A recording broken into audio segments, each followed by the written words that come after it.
از بلندترسوی اسطوره موسیقی ترکیه چی میدونید؟ نماز و روزهاش یا فیلم‌های مثبت 18 که بازی کرده؟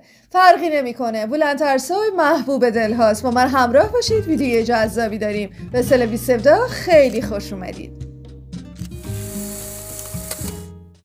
بلندترسوی اسطوره موسیقی ترکیه با نام اصلی بلند ارکوش در سال 1952 تو مالاتیا به دنیا اومد.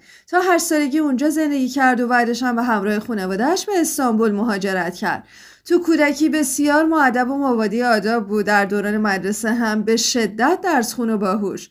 از اونجایی که پدرش به امور بانکی مشغول بود، اون هم توی دبیرستان تجارت کادیکو درس خوند و بعد از اتمام دبیرستان به کار موسیقی پرداخت که اتفاقا از بچگی درش استعداد داشت. او وارد کنسرواتوری دولتی شهرداری استانبول شد و در کنار اساتید موسیقی مثل ملاحت پارس درس‌های ویژه‌ای در زمینه موسیقی یاد گرفت و زمانی که برای اولین بار روی صحنه رفت که آواز بخونه 18 سالش بود. بعدش در یکی از بزرگترین مسابقات خوانندگی اون زمان یعنی سال 1970 نفر اول شد و برنده 1000 لیر جایزه شد.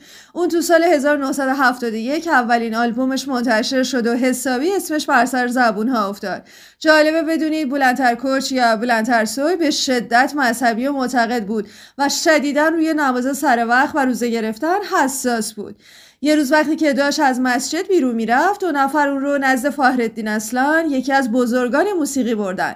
همون روز فخرالدین بهش میگه اسم ارکوش اصلا بهت نمیاد. اسم هنری تو باید بلندترسوی باشه و بلند هم همین کار رو کرد. حتما واسهتون جالبه اگر بدونید بلندترسوی بعد از این همه مدت هنوز هم اعتقادات مذهبی خودش رو حفظ کرده. اغلب اوقات روزه میگیره و یک مدرسه تدریس قرآن هم احداث کرده و اونجا رو وقف کرده. البته در جامعه مدرن امروزی ترکیه خیلی ها به این کارش اعتراض کردن. در سالهای 1973 و 4 بلند حسابی بر سر زبونها بود و تونست تو کازینوی ماکسیم به روی صحنه بره. تو سال 1975 بلندترسوی با الهام از آهنگ‌های ایرانی سبک جدیدی رو وارد مارکت موسیقی ترکیه کرد و رکورد عجیبی در فروش آلبومش زد. بلندترسوی نه فقط به خاطر صداش که به خاطر کاراکترش هم به شدت مورد توجه بود. بعد مدتی تصمیم گرفت وارد سینما هم بشه و در سال 1976 خودش رو به عنوان بازیگر هم مطرح کرد و تو چندین فیلم از جمله فیلم محبوب ölmeyen şarkı حسابی گل کرد. اما اتفاقات متفاوت و سخت برای بلندترسوی در راه بود.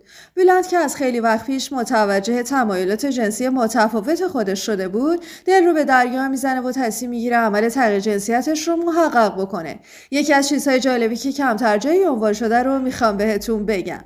تهیه کننده فیلم معروف ölmeyen şarkı یعنی تورکر اینانوغلو، همون فیلمی که بلند درش ستاره شد، بعدها در موردش گفت سر صحنه فیلمبرداری بلند در سکانس‌های عاشقانه با پارتنر خانومش اصلا همراهی خوبی نمی‌کرد و کارگردان هرچی بهش میگفت تو چشم پارتنرت نگاه کن و باهاش ارتباط عاشقانه داشته باش، بلند گوشش بدهکار نبود.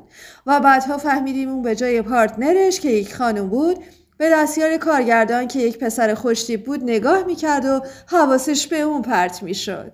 همین تهیه کننده تو مصاحبهش گفته بود بلند اگر تغییر جنسیت نمیداد از اینی که الان هست هم بیشتر میتونست بدرخشه، چون تغییر جنسیت باعث تغییرات هورمونی و چاق شدنش شد و به همین خاطر دیگه در فیلم ها جذابیت قبلی رو برای مخاطب نداشت.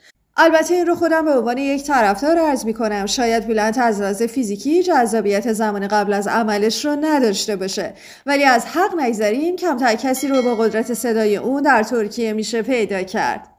خلاصه ارسوی تصمیم گرفت عمل تغییر جنسیت رو انجام بده، ولی مشخصه که در جامعه اون روز ترکیه به شدت مورد هجمه قرار گرفت، خصوصا از سمت مادر خودش.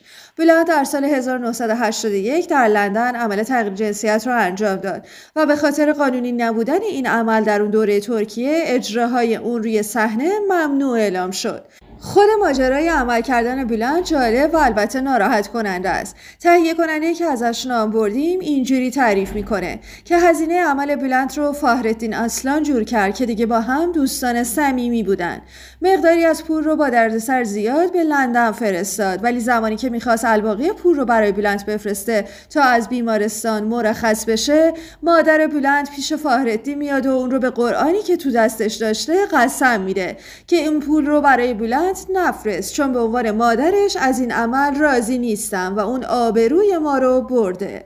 فخرالدین اصلان هم مجبور میشه که به خاطر مادر بلند قسم بخوره و به خاطر همین از ارسال بقیه پول منصرف میشه و همین بلند رو تو دردسر میندازه و حسابی از دست فخرالدین شاکی میشه. بعدش با من تماس گرفت و گفت فخرالدین در حق من نامردی کرده و من الان به بیمارستان بدهکارم، لطفاً کمکم کن تا تسویه حساب بکنم و بتونم مرخص بشم.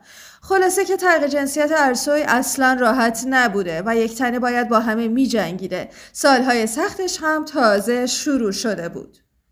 بعد از عملش در جامعه حقوقش به عنوان یک زن به رسمیت شناخته نمیشد و اقدام به خودکشی ناموفقی کرد. همون سال هم ترکیه رو به قصد آلمان ترک کرد. در اونجا به عنوان بازیگر مشغول به کار شد و برخی از فیلماش مثل نان تلخ و چند فیلم دیگه که حاوی صحنه‌های جنسی ساختار شکنانه‌ای بود باعث حاشیه‌ها و انتقادات تند و تیزی به اون شد. از جمله این که منتقدان گفتن اون هم آبروی مردانگی رو برده و هم آبروی زنانگی رو. تو اون سالها شهروندی آلمان و فرانسه بهش اعطا شد، اما خودش گفت که به دلیل علاقه و تعصبی که به ترکیه داشتم این رو نپذیرفتم. در سالهای 1980 و 83 جزو اولین آرتیست های ترکیه شد که تو صحنه‌های مهم بین المللی اجرا می‌کرد و آیدی فوق‌العاده‌ای هم داشت.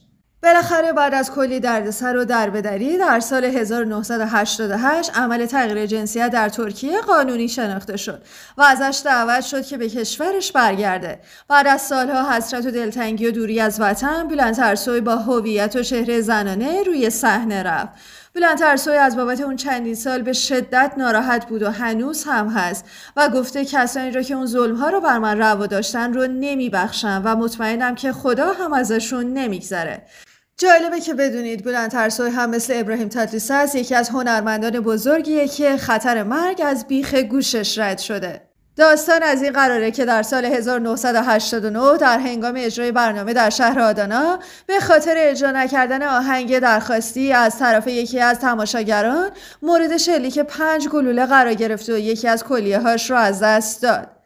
اما سالهای دهه 90 برای بلند ارسوی بسیار سالهای خوبی بود. اون برنامه تلویزیونی بلند شو رو اجرا می‌کرد و در تلویزیون‌های ترکیه به نام خواهر مردم از اون یاد می‌شد. روابط عاطفی بلند ارسوی همیشه برای مردم ترکیه جذاب و البته پر از سوال بوده. از مشهورترین روابط اون که البته در زمان خودش مخفیانه بود و بعدها افشا شد، رابطه‌اش با شخصی به نام بیرول گورکانلو به مدت 14 سال بود که به ازدواج هم ختم نشد. بلند ارسوی با بیرول یک رابطه عاشقانه خیلی شدید رو گویا تجربه کرده بود. بعدش بلند ارسوی برای اولین بار در سال 1998 با یک مردی که جوانتر از خودش بود به نام جیم آدلر ازدواج کرد. البته این ازدواج دوام چندانی نداشت و 1 سال بعد از همدیگه جدا شدند. بلند ارسوی بعدها در مورد علت جدا شدنش گفت که خودم جیم رو در حال خیانت با یکی دیگه دستگیر کردم. در خونه رو شکوندم و وارد شدم و اونا رو در حال خیانت دیدم. بعدش هم که بلافاصله ازش طلاق گرفتم. مدتی گذشت و در سال 2007 زمانی که بلند ارسوی با آوتفیت‌های اگزاجره و جالب روی صندلی داوری این برنامه نشسته بود، رابطه بین اون با شرکت کننده به اسم ارماغان اوزون شکل میگیره و 1 سال بعد با هم ازدواج میکنن. البته طول این ازدواج از ازدواج اولش هم کمتر بوده و به همون علت قبلی از همسرش جدا میشه و البته بعدها گفته شد که ارماغان اوزون به خاطر ثروت زیاد بلند ارسوی بهش نزدیک شده و اون رو فریب داده بود. جالب اینجاست که این زوج سالها بعد در سال 2018 دوباره در مقام داور شرکت کننده در مسابقه با هم روبرو شدن. خب ویدیوی طولانی و جالبی بود به نظرم. امیدوارم شما هم پسندیده باشید. حتما تو کامنت ها نظراتتون رو برامون بنویسید. مرسی که همراهمون هستید. مراقب خودتون باشید. خداحافظ.